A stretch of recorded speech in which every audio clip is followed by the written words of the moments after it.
welcome to part 3 of dynamic EOQ. Now we are going to derive the formula of shortage and maximum inventory shortage. Okay, first of all, we just put it here as O, A, B, C, and D.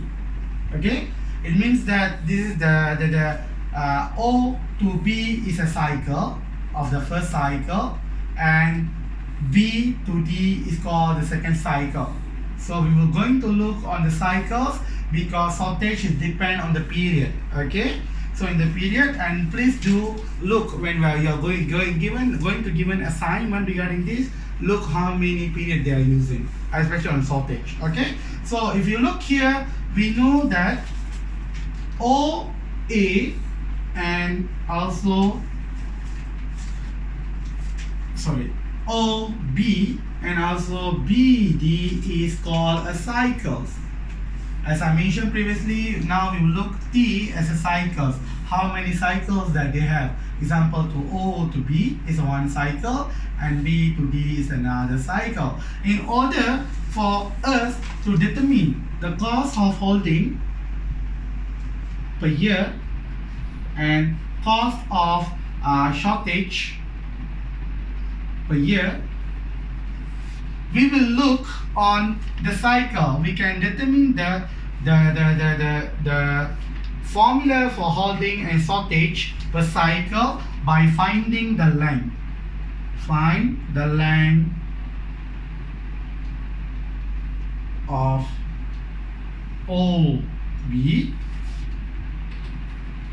of OA and OB. It means we will look on first cycle OA and OB. Then we are using this cycle. After we find the length segment of OA and OB accordingly, since then we can just multiply. Next step is we just multiply what the length, the difference of the length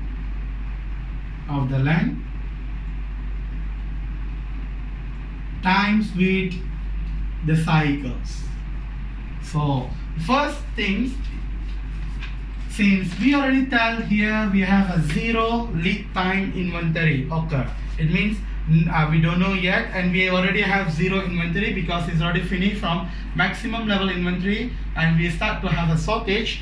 Basically we can, after M units being demanded, because it still be demanded at Q units after we finish the M demanded units, so that we can put OA as maximum inventory according to the demand demanded by the vendor, and we know that our OB will be is the quantity that's still demanded, although we don't have the inventory level anymore.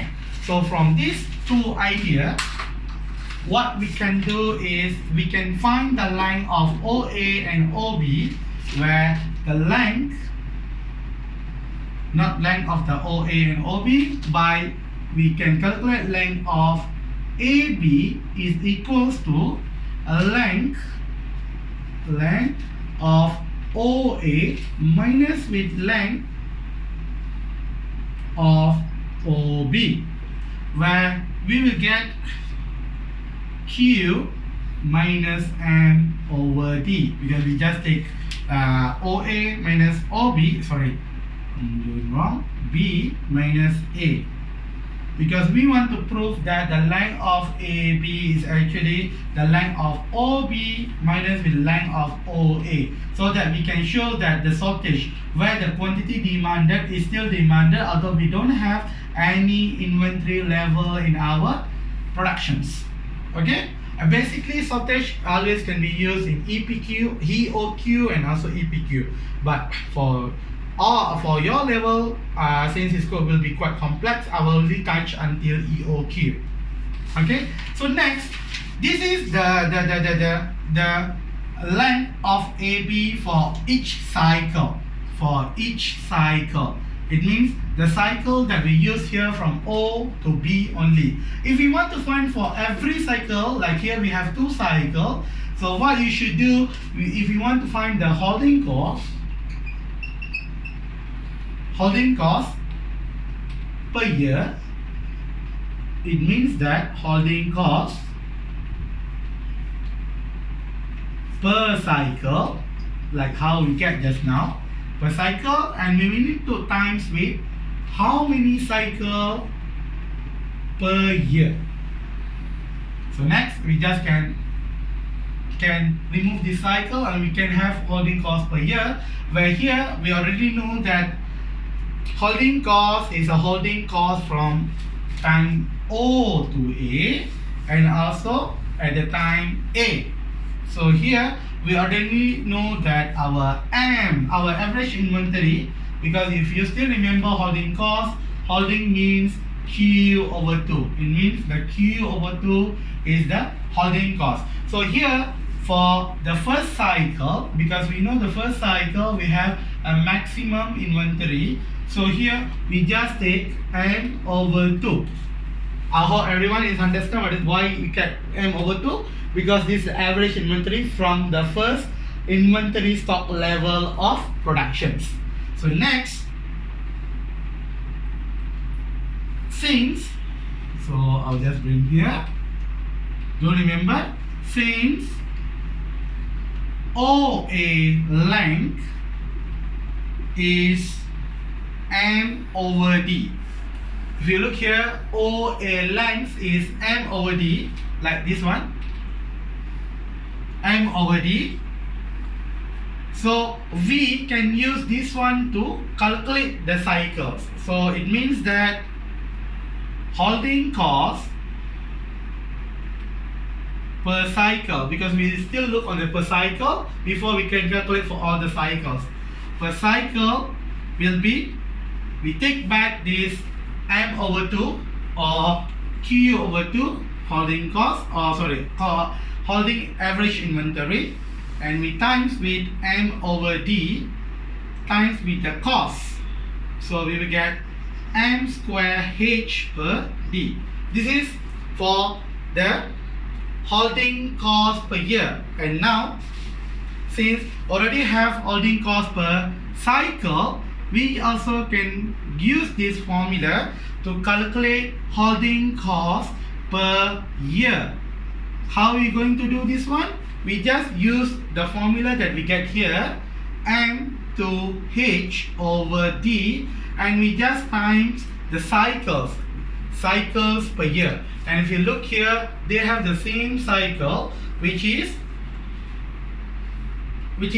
D over Q. It means the demanded divide with the quantity. It means the depletion of the demand.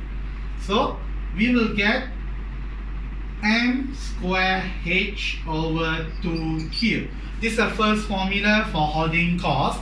Next, so this is the formula for holding cost. Let's summarize again. From this graph, we can get the length of AB.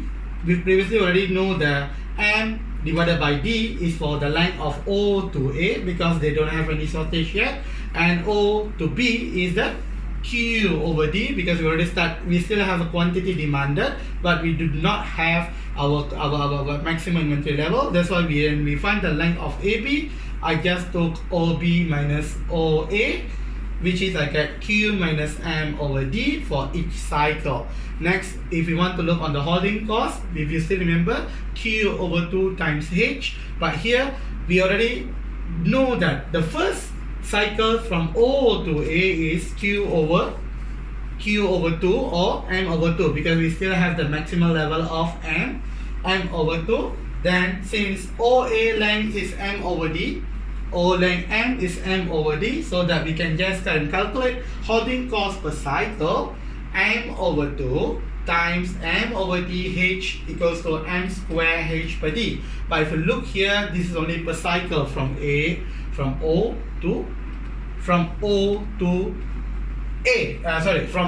to B. And if you want to find the same thing for every cycle, like here we have 2 cycles, so what we're going to do, M2 over H times D times with all the demanded per year, D over Q. So how many cycles per time? We just take back the demand and divided by quantity equals